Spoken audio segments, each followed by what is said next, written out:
So, first off, let me just take a second to wish everybody happy Thanksgiving. I know this is a great time of the year to have gratitude and give thanks for all the things that we have. I know we all spend a lot of time thinking about the things that we want and maybe not appreciate the things that we have, relationships and all the other things in the world that we worked hard to try to accomplish. So hopefully everybody has an opportunity to do that and has a very enjoyable and happy Thanksgiving. So this is a very special competitive situation. The Iron Bowl, Auburn's got a very good team. So I know in rivalry games, things are always going to be very, very competitive, and I don't think records or any of that stuff really matters when it comes to what happens in this game. So I think for our players, it's what do you choose to pay attention to? There's a lot of things out there that in rivalry games can get your attention, but we have a plan, and everybody's got to know the plan, whether it's offense, defense, special teams, or whatever. We have a process that we've been working on how to execute that plan for a long time, all season long.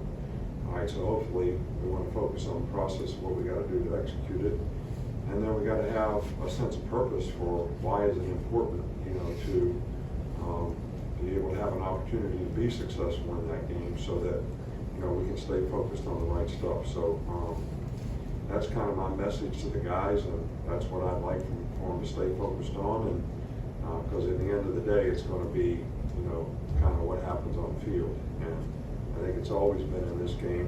People talk about all the things that have happened, but basically, in my experience, the team that plays the best is the team that has the best chance to be successful, and that's the way it's always worked out in the past.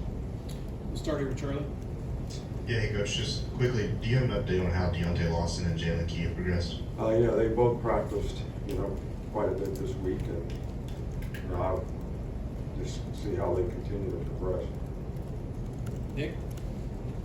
You've coached against Hugh Freeze before, obviously. I mean, what characteristics do you see similar or different with this team that he has here as compared to the past teams you've coached against? Well, he's, to me, one of the best offensive coaches in the country in terms of taking the personnel and the players he has and, doing what he needs to do to help them be successful. And, they presented a lot of multiples that, give you problems to try to stay gap sound against the run. And, they've done a good job all year with it. So, our players are going to have to be zeroed in on making the adjustments that we need to make, and I'm sure we'll probably see something different in the game than what we practice. So, I think Hugh's one of the best, most difficult preparations, that we have when we play against his offenses. We'll go to Tony on the left. What have you seen from Auburn running back Jaquez Hunter, and what is it the key to stopping a running back like that?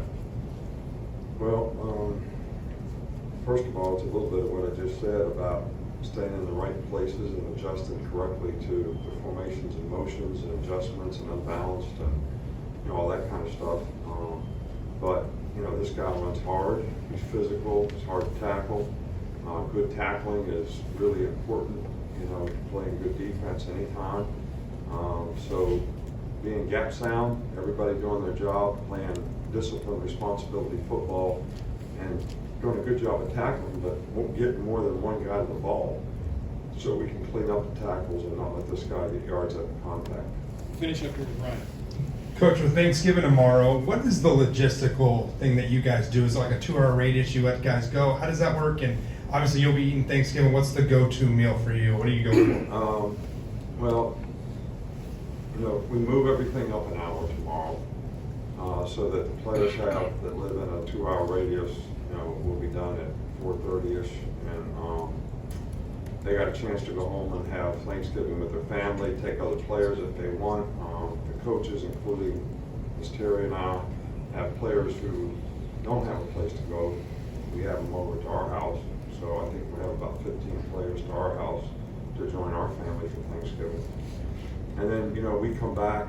We usually do one drill after practice on Thursday. We don't do that till Friday when the players come back. And then we have a Thanksgiving dinner for all the families, players and coaches alike, on Friday, I think around 8. And then, at 1 o'clock, we start the process of meetings and walkthroughs and things that we would normally have on Friday, and get ready to travel and get ready to roll. So that's kind of the adjustments that we make relative to Thanksgiving. All right, Coach, thank you. All right, thank you.